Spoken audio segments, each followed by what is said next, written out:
The BJP has announced their chief ministerial face for the state of Madhya Pradesh. And that, ladies and gentlemen, has surprised many. His name is Mohan Yadav. He is from the OBC. He's going to be flanked by 2 deputy chief ministers. The BJP has done much the same, surprised everyone in the state of Chhattisgarh also, where they've announced a tribal chief minister. The question we are asking, what will they do in Rajasthan? That is again something that we can't guess. But the point is that the BJP has a social engineering formula. They right now have appointed the only Yadav chief minister of the country. Many say this could have its huge impact on the states of Bihar and the state of Uttar Pradesh in the run-up to the big battle of 2024. But then where is the INDA alliance? Do they even have a response to what's going on? Without wasting time, let's introduce our panel of guests with us. I do see Charu Pragya, spokesperson of the BJP with us. Dushyant Nagarji is a political analyst. He leans towards the Congress with us. Ravi Srivastava is also a political analyst. He leans towards the AAP. And Vivek is a spokesperson of the Samajwadi Party, and he's completing our panel. To you first, Dushyantji. The BJP has appointed a Yadav chief minister. In the state of Bihar, where you have the Gathbandhan ruling, you have Tejasvi Yadav, who is a deputy chief minister. क्योंकि नीतीश कुमार जी वहाँ chief minister है. अखिलेश यादव तो former chief minister है. अब ऐसे में बताइए, आप लोग कास्ट कार्ड इतना करते हैं, लेकिन भाजपा तो is walking the talk. कैसे जवाब देंगे आप? देखिए, भारतीय जनता पार्टी ने यादव मुख्यमंत्री बना के जरूर यादव समाज को आकर्षित करने का काम किया है, लेकिन जो मुद्दा लेके इंडिया अलायंस चल रहा है, कास्ट सेंसस और ओबीसी वर्ग की, ओबीसी कैटेगरी की जाति के आधार पे जो भागीदारी है, उस मुद्दे पे भारतीय जनता पार्टी कहां बात कर रही है? उस पे तो स्वीकार करने के लिए तैयार नहीं है और काम करने में यही तो फर्क है। और आपने खुद कंसीड किया। बिफोर मैं रवि और विवेक जी के पास जाऊं, देखिए आप मुझे बताइए, आपने तेलंगाना जीता है कांग्रेस ने, वहां पर आपने अपर कास्ट चीफ मिनिस्टर बनाया। अब भारतीय जनता पार्टी जहां पर छत्तीसगढ़ जीती है, एक ट्राइबल चीफ मिनिस्टर देती है, मध्य प्रदेश जीतती है, वहां पर ओबीसी चीफ मिनिस्टर देती है। दिक्कत तो आपको होगी। अब आप सोचिए, उत्तर प्रदेश और बिहार में दिक्कत में भारतीय जनता पार्टी अलायंस की सर कोई ना बैठक हो रही है, ना आपकी नियत है, ना नीति है, ना चेहरा है। रोज यही बात करते हैं हम लोग टेलीविजन। दिक्कत में बीजेपी है, छात्र युवा भविष्य है भारत का, और 13,000 से अधिक युवाओं को, ओबीसी वर्ग के युवाओं को IIT IIM से पढ़ाई छोड़नी पड़ी है क्योंकि उनके साथ अच्छा व्यवहार नहीं हुआ। तो आपने तेलंगाना में एक ओबीसी चीफ मिनिस्टर क्यों नहीं बनाया? आप मुझे ये जवाब दीजिए। आप नीतीश कुमार को ये क्यों नहीं बोलते कि तेजस्वी यादव को चीफ मिनिस्टर बनाया जाए बिहार में? आपको भी तो वॉक द टॉक करना चाहिए। कांग्रेस पार्टी के पूर्व में छत्तीसगढ़ में और राजस्थान में ओबीसी कैटेगरी के लोग चीफ मिनिस्टर थे। रेवन्ना रेड्डी जी वहां प्रदेश अध्यक्ष थे और उनकी लीडरशिप में कैंपेन चला, विधायकों का उनको समर्थन प्राप्त था।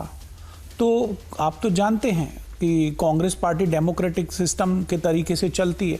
विधायकों की राय महत्वपूर्ण होती है, विधायकों की राय महत्व रखती है, विधायक की राय से नेता चुना जाता है। देखिए दुष्यंत जी, आप ये मान लीजिए कि 2024 की जब बात आती है ना, विवेक यहाँ पर बहुत लोग कहेंगे कि ये बीजेपी का मास्टर स्ट्रोक है, लेकिन भाजपा तो जो कर रही है वो कर रही है, वो अपने ऑडियंसेस को केटर कर रही है। मंडल कमंडल की लड़ाई में विवेक आप लोगों को दिक्कत होगी।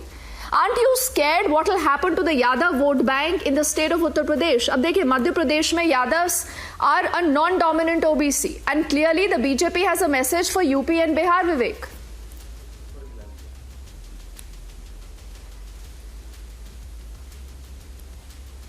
काट के मिला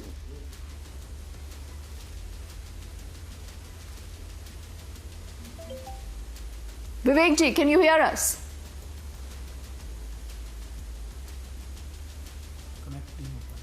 Okay, I don't think he can hear us at the moment. We'll just try to fix that line. Ravi, you want to take that question?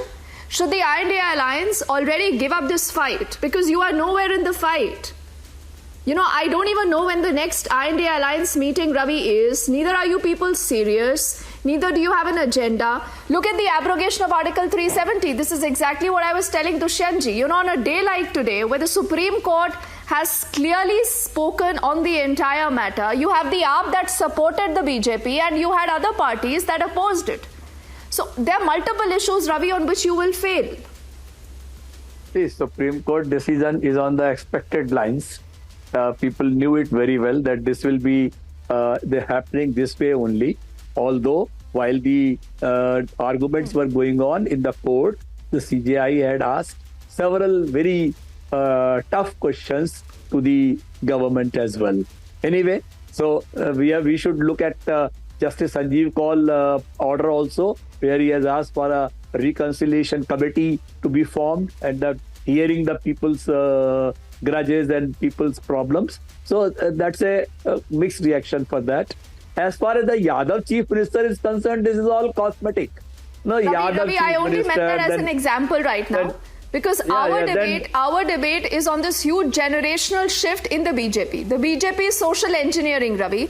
But on the other side, अभी तक दुष्यंत जी कमलनाथ का इस्तीफा नहीं ले पाए हैं.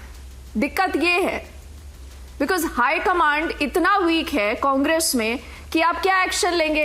अखिलेश के साथ अखिलेश वखिलेश किया गया. अब अन्ना दुराए हैं, एक स्पोक्स पर्सन है, जो हो गया वो तो हो गया. वो ये कहते हैं कि आप अखिलेश के साथ अलायंस नहीं कर पाए और भाजपा ने यादव चीफ मिनिस्टर बना दिया है. रवि, अब तो 19th को मीटिंग है इंडिया अलायंस की, और अभी आप देखते जाइए, अब ये इंडिया अलायंस बहुत स्पीड से काम करेगा, क्योंकि अब सब इलेक्शंस भी पूरे हो चुके. अब सिर्फ 4 महीने बचे हैं और यही काम करने का वक्त है.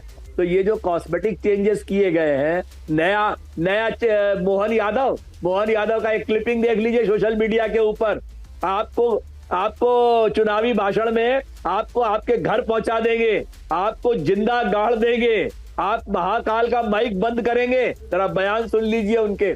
ये है चीफ मिनिस्टर की. अरे ऐसे तो देखिए रवि, यही तो दिक्कत है. रवि, यही दिक्कत है, और इसी वजह से शायद इंडिया अलायंस ये समझ ही नहीं पा रहा कि आप भाजपा से कैसे लड़ेंगे.